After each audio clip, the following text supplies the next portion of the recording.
Excel की इस class में आज हम आपको बताएंगे कि वर्कबुक और वर्कशीट में क्या अंतर होता है। जैसे ही आप एक्सेल ऑन करते हो तो इस पूरी विंडो को वर्कबुक कहा जाता है और वर्कबुक बहुत बड़ी होती है। तो उस वर्कबुक को आप एक साथ नहीं देख सकते। वर्कबुक और वर्कशीट।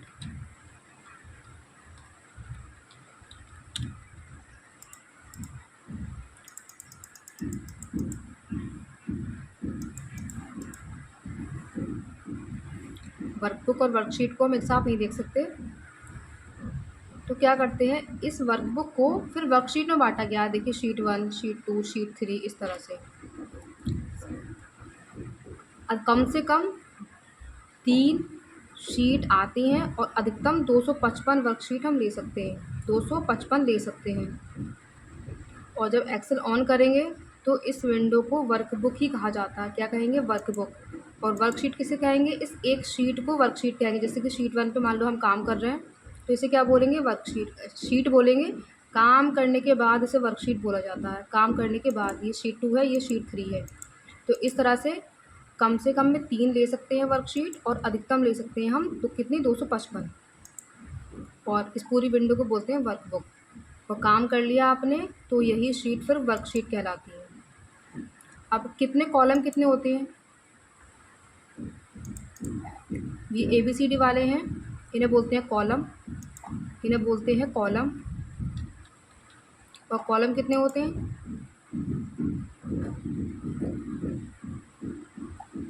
और 1 2 3 वाली होती है रो। ABCD वाले कॉलम होते हैं, 1 2 3 वाली होती है रो। 16,384 कॉलम होते हैं और 10,48,576 आपकी होती है रो। ठीक है। फिर जैसे आप ये क्लिक करते हो इसे बोलते हैं सेल। रो और कॉलम दोनों से मिलकर सेल बनता है। सेल कितने होते हैं? अब 17 अरब 17 करोड़ 98,69,184 ये होते हैं आपके सेल।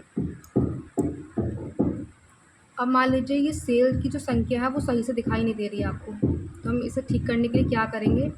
आई वाले कॉलम पे, देखिए जूम करके, आई वाले कॉलम पे प्लस का साइन बनाएंगे। ये वाला साइन बनाएंगे और कॉलम को बड़ा कर लेंगे। ये कॉलम बड़ा हो गया। और अगर इसी तरह से अगर हमें रो को बड़ा करना हो, तब रो के पास देखिए 11वीं रो को बड़ा करना है हमें, तो हम इस तरह का साइन बनाएंगे, रो बड़ी हो जाएगी। ठीक है। रो कॉलम कितने हो गए ये मैंने लिख दिए। वर्कशीट वर्कबुक क्या होता है ये पता चल गया आपको। अब आते हैं ये,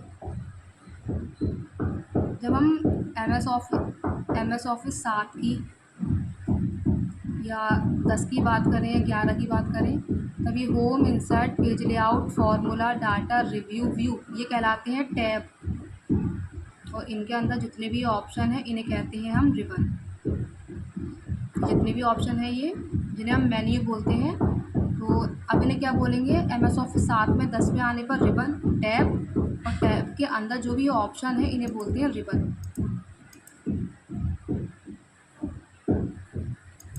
फिर दोबारा होम पर आ गए।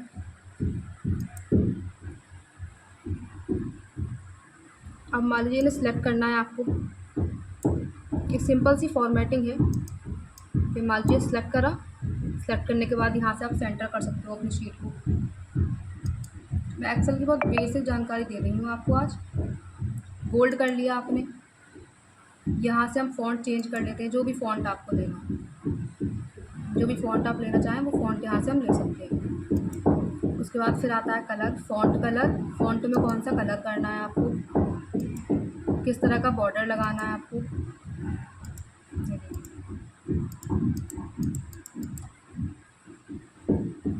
यहाँ पे ये लिखा है आपका 17 अरब 17 करोड़ 98 लाख, ये इसे बोलते हैं फार्मूला बार।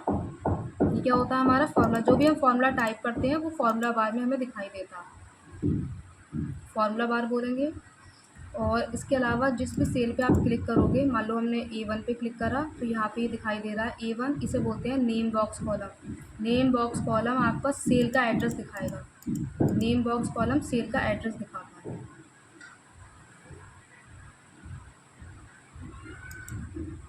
अब मान लीजिए इसे आपको सेलेक्ट करके इसे ऊपर उठा के रखना है ऊपर वाले कॉलम में। तो हम क्या करेंगे, देखिए ये वाला एरो बनाते हैं, ये वाला एरो बनाइए और डाटा को कहीं पे भी उठा के रख दीजिए।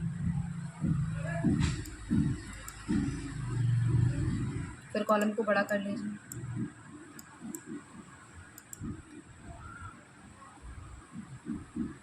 ये MS ऑफिस एक्सेल की बिल्कुल बेसिक जानकारी थी आपके लिए, जब हम स्टार्ट करवाते हैं तब।